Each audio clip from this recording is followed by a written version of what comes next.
بسم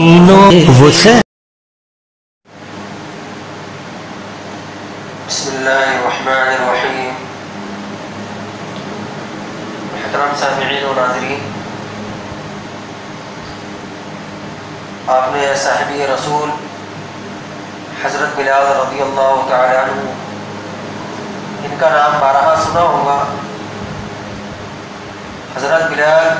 رضی اللہ تعالی عنہ وہ صحابی رسول ہے جن کو سید المؤذنین کا خطاب حاصل ہے۔ حضرت بلال رضی اللہ تعالی عنہ وہ صحابی رسول ہے جن کو سب سے پہلے اذان دینے کا حق حاصل ہے۔ حضرت بلال رضی اللہ تعالی عنہ وہ صحابی رسول ہے جن کے بارے میں آقا دو جہاں محمد رسول اللہ صلی اللہ علیہ وسلم نے ارشاد فرمایا کہ 4 لوگ ایسے ہیں جو دوسرے لوگوں سے فوقیت لے کر چلے گئے، جو دوسرے لوگوں سے فوقیت حاصل کر چکے ہیں۔ ایک میں ہوں جو عرب والوں سے فوقیت حاصل کر چکا ہوں، سبقت لے کر گیا ہوں۔ ایک صہیب ہے جو روم والوں سے سبقت لے کر گیا ہے۔ ایک سلمان ہے جو فارس والوں سے سبقت لے کر گیا ہے، اور ایک بلال ہے جو حبشہ کے لوگوں سے سبقت لے کر گیا ہے، رضوان اللہ تعالی علیہم اجمعین۔ تو حضرت بلال رضی اللہ تعالی عنہ کو یہ فضیلت حاصل ہے کہ آقا دو جہاں محمد رسول اللہ صلی اللہ علیہ وسلم نے سارے اہل حبشہ سے سبقت لے جانے والا ارشاد فرمایا، آپ کو سید المؤذنین فرمایا۔ اس طرح ایک روایت میں آتا ہے کہ ایک مرتبہ آقا دو جہاں محمد رسول اللہ صلی اللہ علیہ وسلم نے پوچھا، اے بلال گزشتہ شب کیا بات ہے کہ جنت میں تم میرے آگے چل رہے تھے، تمہارے جوتوں کی آہٹ میں نے سنی ہے، تو حضرت تمہارا کون سا عمل ہے؟ حضرت بلال رضی اللہ تعالیٰ عنہ نے کہا، یا رسول اللہ صلی اللہ علیہ وسلم میں جب بھی وضو کرتا ہوں تو 2 رکعت نماز پڑھتا ہوں، اور جیسے وضو ٹوٹ جاتا ہے تو فوراً وضو کر لیتا ہوں۔ حضرت بلال رضی اللہ تعالیٰ عنہ کے متعلق یہ فضیلت مستدرک الحاکم، السنن الکبریٰ اور دیگر احادیث کی معتبر کتابوں میں مل جائیں گی، لیکن اصل بتانا یہ ہے کہ حضرت بلال رضی اللہ تعالیٰ عنہ کی فضیلت سے متعلق ایک روایت بہت زیادہ گردش کرتی ہے۔ بعض لوگ جو حضرت بلال رضی اللہ تعالیٰ عنہ کی فضیلت کو بیان کرنا شروع کرتے ہیں تو فضیلت کو بیان کرنے میں غلو کرتے ہوئے ایک روایت بیان کر دیتے ہیں جو کہ آج کل سوشل میڈیا پر بھی بہت زیادہ چلتی ہے۔ وہ روایت یہ ہے کہ ایک مرتبہ حضرت بلال رضی اللہ تعالیٰ عنہ نے اذان نہیں دی تو سورج ہی نہیں نکلا۔ یہ روایت محققین کی نظر میں، محدثین کی نظر میں، اکابر علماء کی نظر میں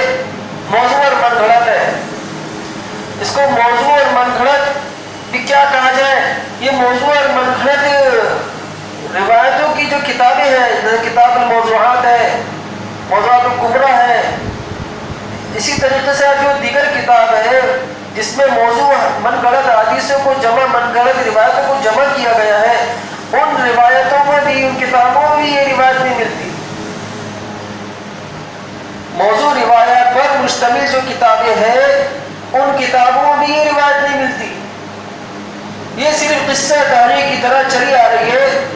اور اس کو آج کل حضرت بلال رضی اللہ تعالیٰ عنہ کی فضیلت بتلا کر نقل کیا جاتا ہے۔ صحابہ کرام رضوان اللہ تعالیٰ علیہ مجمعین کا مقام اور مرتبہ بہت اعلیٰ ہے، بہت اونچا مقام ہے،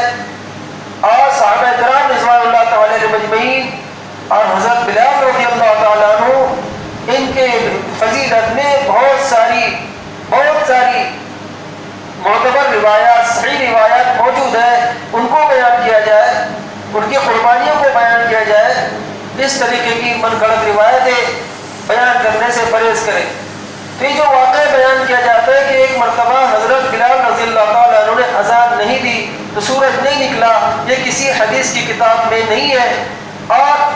میری کوئی مجال اور بساط نہیں کہ میں کسی واقعے کے بارے میں یہ کہہ دوں کہ یہ کسی حدیث کی کتاب میں نہیں ہے۔ ہماری حیثیت ایک ناقل کی ہے، ہمارے اکابرین نے نقل کیا ہے، ہمارے اکابرین نے کتابوں میں تلاش کیا ہے، ان کو نہیں ملی۔ جیسا کہ جامعۃ العلوم الاسلامیہ علامہ یوسف بن نور ٹاؤن جو پاکستان کا مدرسہ ہے،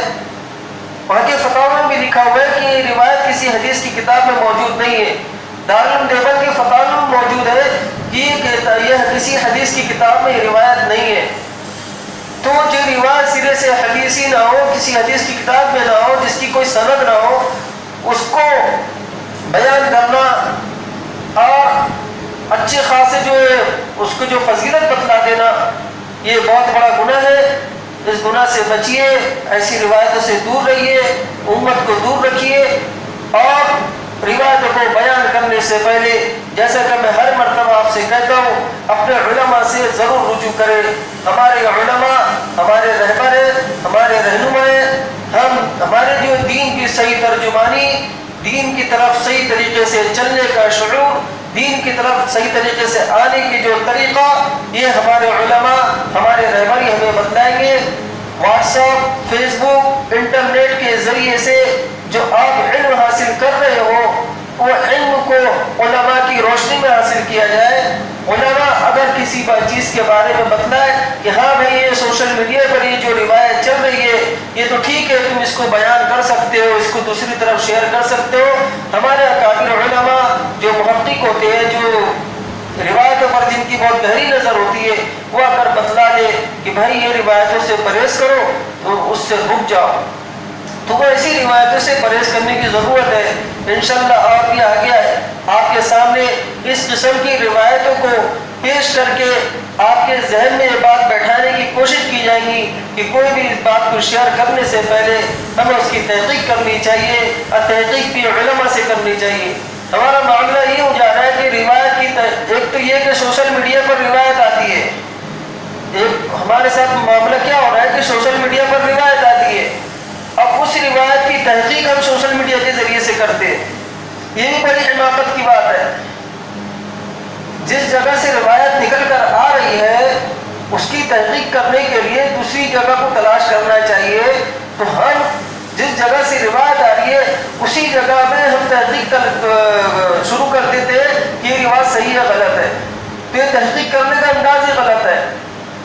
بہت ساری ویب سائٹ ہے